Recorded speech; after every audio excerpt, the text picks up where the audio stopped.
Welcome back. After that grueling business last year, I decided to build this assault course to hone my skills and learn some new ones.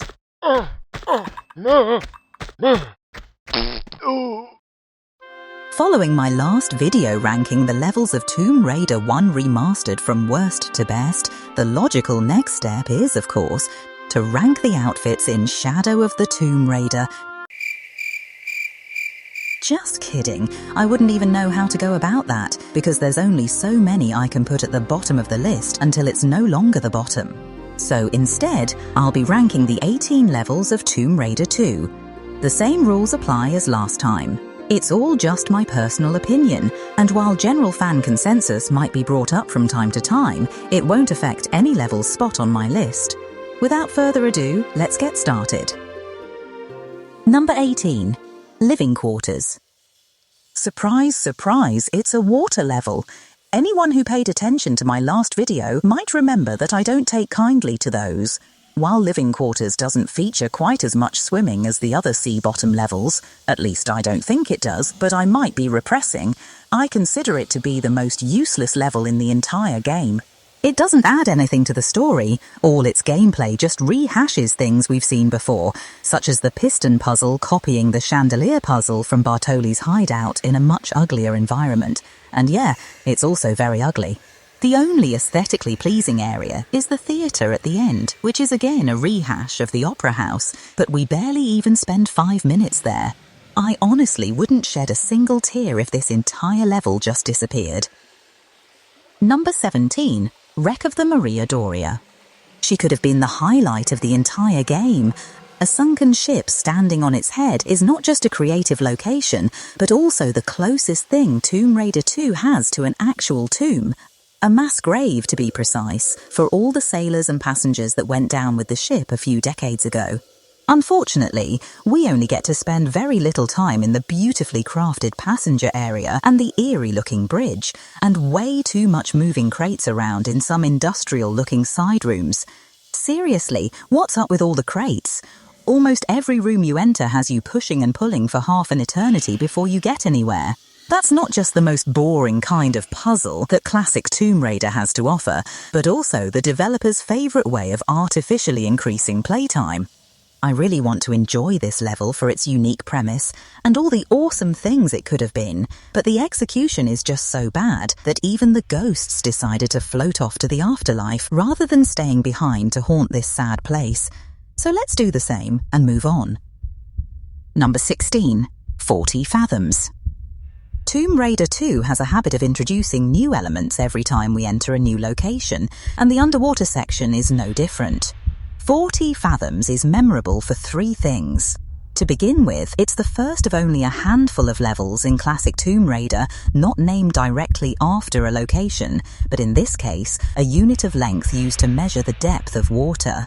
You might argue that still makes it a location in a sense, but a very vague one. Secondly, it marks the first time we see Lara wear something different than her iconic classic outfit outside Croft Manor.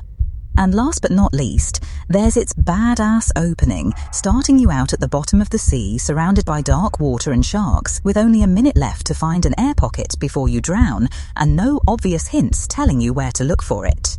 Despite all this, I used to hate this level as a child. Guess I never quite recovered from the trauma of swimming through the very last tunnel with a blinking health bar and no medipacks, only to be shot dead at the other end before I even got a chance to climb out of the water. I actually had to restart the whole level because of that, and the same thing happened on my second run, but somehow, after trying 1,000,000 times, I did manage to get through alive. Now that I'm more experienced at playing the game, this no longer happens, and I don't have any real problem with 40 Fathoms, apart from it belonging to my least favourite section of Tomb Raider 2. Number 15. The Deck.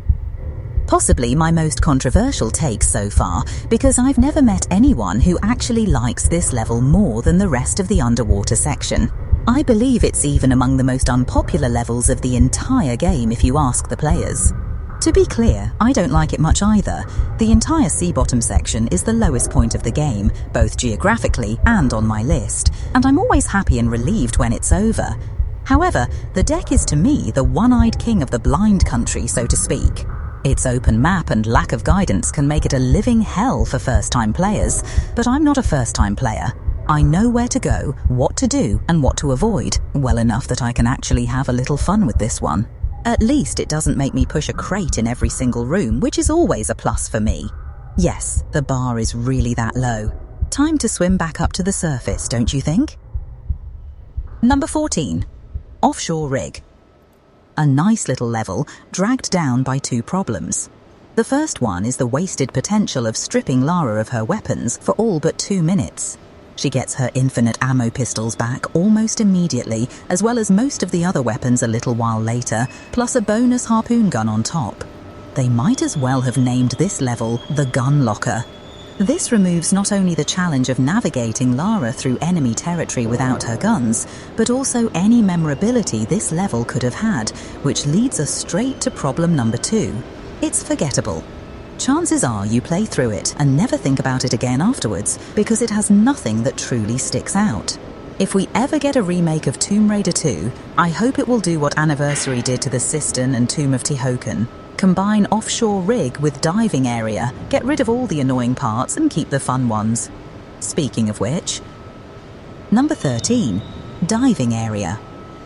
Okay, let's get one thing straight. Whoever placed that stupid sky-high ladder in this level and made us climb it twice deserves to have their game-making license revoked until they've had time to think about their crimes. Not cool.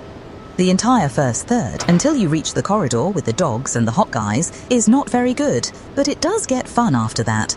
The back and forth between the different areas with small puzzles, switches and traps feels as if we're exploring a tomb, just a rather modern one. Even the kinds of traps, like fire, acid, ventilation fans and a spinning saw, blend in well with the industrial setting and don't look out of place like on a few occasions in other sections.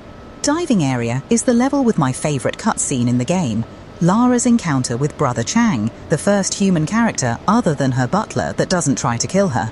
It's also the last time we hear Lara speak until the very last cutscene of the game. The voice actress really didn't have all that much to do this time around. Number 12. The Dragon's Lair. We enter what I can only describe as a boss level. Lara fights a few more Jade Guardians, the creme de la creme of Marco Bartoli's cult, and last but not least, Bartoli himself in dragon form, having impaled himself with the dagger of Xian a little while ago. It makes me wonder how his men managed to carry their unconscious boss all the way across the abyss to this place.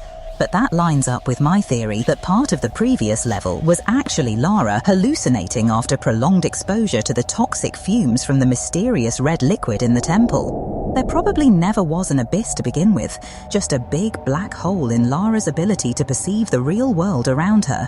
But back to Dragon's Lair, it's a cool boss level, just too short to properly measure up to the many other cool levels in this game. Number 11. Floating Islands. Don't let the romantic moon fool you. This place is evil. Who am I kidding? I would totally go on a date here. I realise the flying jade angels coming after us with swords and the bottomless abyss that is never more than a few steps away might be somewhat inconvenient, but at least it's a fun location to play in. The sad part is, we don't get to stay here for long. After about 10 minutes of precise acrobatics in the moonlight, Lara enters Bowser's castle. Chinese hell, or whatever this surreal place with lava streaming down the walls is supposed to represent. Maybe someone who knows more about Chinese mythology can help me out here. Either way, I'm not a big fan, neither of this indoor area nor of the focus switching from platforming to combat, which is why it barely misses my top 10. Number 10. Home Sweet Home. Yet another relatively short boss level, Home Sweet Home, depicts the true conclusion of the Dagger of Xian story. The last of Bartoli's men invade Croft Manor to avenge their boss and/or steal the dagger back, and Lara, armed with nothing but a shotgun and her stunning good looks in a bathrobe, has to show them the hard way how far she will go to finally get that well-earned evening shower. It's unique and surprisingly realistic, one of the few times I can think of that Lara faces repercussions for stealing ancient artifacts and picking fights with the wrong people, although in this case, one might say that she herself is the wrong person to pick a fight with. And turning her home, which used to be a safe space to explore and practice the game's controls up until this point, into the scene of the final battle was a genius decision on the developer's part. I would have liked to explore the manor by night after dealing with all the enemies and to see Lara explain the mountain of bodies in her manor to the police. But as she puts it, Don't you think you've seen enough? Number 9. Ice Palace. The main attraction of this aptly named level is a palace of ice, seen for the first time in forever through a window in catacombs of the Talion. Because of that, and several instances of Lara retreading old ground from the previous level until all is found, I believe the catacombs and ice palace were originally meant to be one big level that had to be split due to engine restrictions. Too bad, because I think putting them back together would be the next right thing. On its own, Ice Palace seems like a bit of a fixer-upper in comparison to its more interesting and difficult predecessor. Well, unless you count the fake difficulty of operating those stupid trampolines without getting lost in the woods of the afterlife. Still, we get to do lots of cool stuff, both literally and figuratively, such as outrunning avalanches, using the sound of bell strokes to open doors, melting a frozen lake with some burning liquid, and releasing angry snowmen from their cages only to melt them too. After all that trouble, XX Elsa finally decides to show herself, so we can convince her to let go of the item we need in order to progress into the unknown. Number 8. Temple of Xi'an. We're at a point where every single level mentioned is great, so don't take the temple's relatively low position on my list to mean that I don't love it, because I do, mainly for being the ultimate unapologetic aptitude check. Similar to TR1's Atlantis, Temple of Xi'an puts all our skills to the test. Well, almost all of them, since there aren't too many enemies, and they're not very tough, except for maybe the giant spiders. But there's still a lot of action and fun to be had with traps, swimming, traps, platforming, and have I mentioned the traps? The biggest troll is undoubtedly the level itself, because not only could it have been avoided entirely if not for that nasty trapdoor right in front of our goal, but every time you may think you've made progress and entered a new area, it leads you right back to that same small underground pond, just with a new key in your backpack to open a new door here. I also like that instead of lava, which served as a recurring obstacle in Atlantis, but wouldn't go well with this level's many wooden structures, we get to deal with a mysterious red liquid just as lethal. And once we've mastered all the challenges and gotten back to the room where we started, we're treated to a lovely cutscene of Marco Bartoli beating us to the punch, plus some extra stabbing. I'm not sure what Lara is thinking here. Is she shocked at him actually using the dagger on himself, or at the prospect of having to deal with a dragon soon just because she was clumsy earlier? Either way, it's too late to turn back now. Number 7. Venice. Similar to 40 Fathoms, Venice is the first level of a new section that introduces quite a few new things. It's the first time we get to explore a real inhabited city rather than an ancient abandoned one that may or may not have ever existed. It also gives us the first vehicle to use in playable sections rather than just cutscenes. And it's where the game starts pitting us against generic human cannon fodder as the main enemy, rather than the more unique character models encountered in Natla's mines. The motorboat is a most welcome addition thanks to its easy and intuitive controls, a far cry from some of the vehicles introduced in later games. It can sometimes get Lara in trouble though, as it renders her completely defenseless against armed mobsters firing at her from the docks.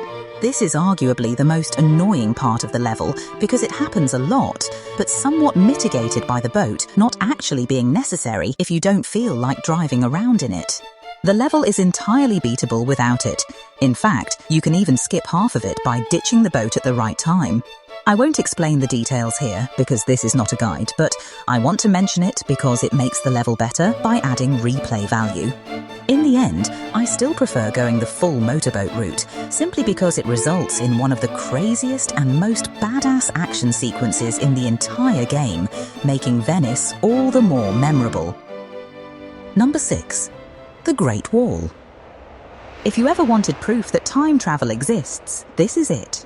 I think it's pretty obvious that around the time Tomb Raider 2 was conceptualized, the developers used a time machine to cast a glance into the future, saw me bitch about TR1's first level being too easy and uneventful in my last video, and decided to take the second game's opening in the opposite direction. What starts out harmless enough, with a little basic climbing, diving for a key, and dealing with a handful of enemies, quickly turns into an almost Atlantean assault course once Lara finds her way inside. Which does make sense considering that even though we don't play the two levels back to back, this one is technically the front yard of Temple of Xi'an, designed to keep unwanted visitors out with prominently displayed corpses of previous intruders, spiked walls that stop halfway through, and dinosaurs again, for some reason. Would be more fitting if these were dragons, but the dagger is currently not in use, and even if it were, you could only have one dragon at a time, I guess.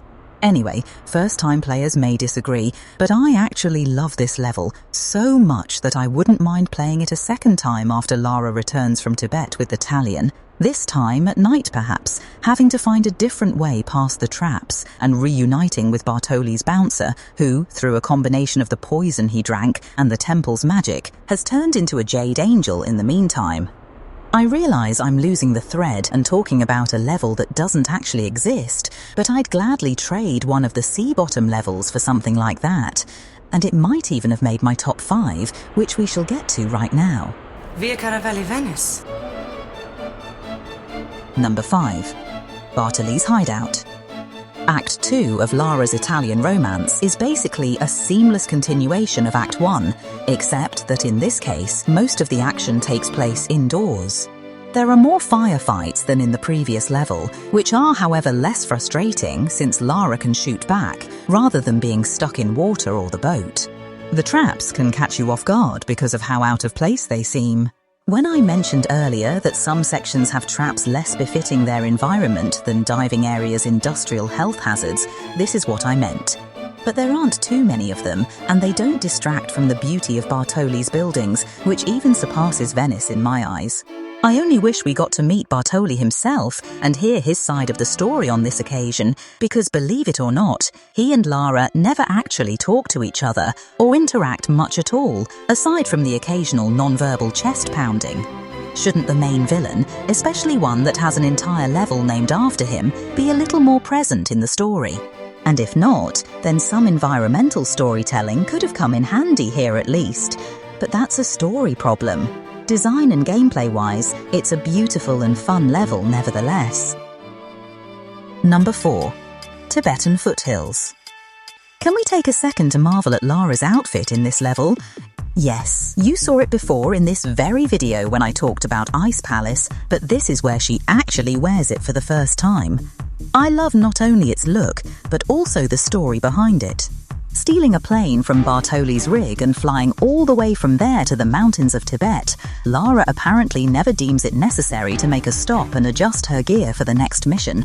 Simply putting on a bomber jacket she randomly finds in the plane is enough to ward off the cold, even though her legs are completely exposed. I can't even leave the house in a skirt and leggings in winter without freezing to death. But then again, I'm not a badass globe-trotting adventurer. Anyway, besides the outfit, this level also gives us a new vehicle. And just like the boat in Venice, the snowmobile is an option rather than a mandatory tool. Still, I'd strongly recommend anyone to at least give it a try. It makes traversing the rather big map faster, more fun and less ammo-consuming because hitting any enemies with it instantly kills them, and there's even a second variant that sacrifices top speed for a built-in machine gun. I think the developers missed an opportunity to milk this feature a little more, for example by creating a situation where you have to choose between the two variants depending on how you wish to move forward, especially since Tibetan Foothills is the only level in the main campaign that uses snowmobiles at all. But that's really my only complaint about this otherwise enjoyable beginning of the Tibet section. Number 3. Catacombs of the Talion. As much as I dislike water levels, I tend to enjoy the ones where the water is frozen, especially the darker variety. While not as creepy as the ice levels of Golden Mask or Tomb Raider 3's RX Tech Mines, Catacombs of the Talion is as close as TR2 gets. The pitch-black room with the Yeti cages in particular is arguably the scariest part of the entire game, and that alone would be reason enough for the Barkhang monks to keep this place sealed, even if it didn't contain the key to the infamous Temple of Xi'an. I love it when Tomb Raider embraces its horror elements. One thing that disrupts the atmosphere a little bit is the abundance of firefights, especially with Bartoli's mercenaries, whose presence is justified for story reasons, but I think less would be more in this case.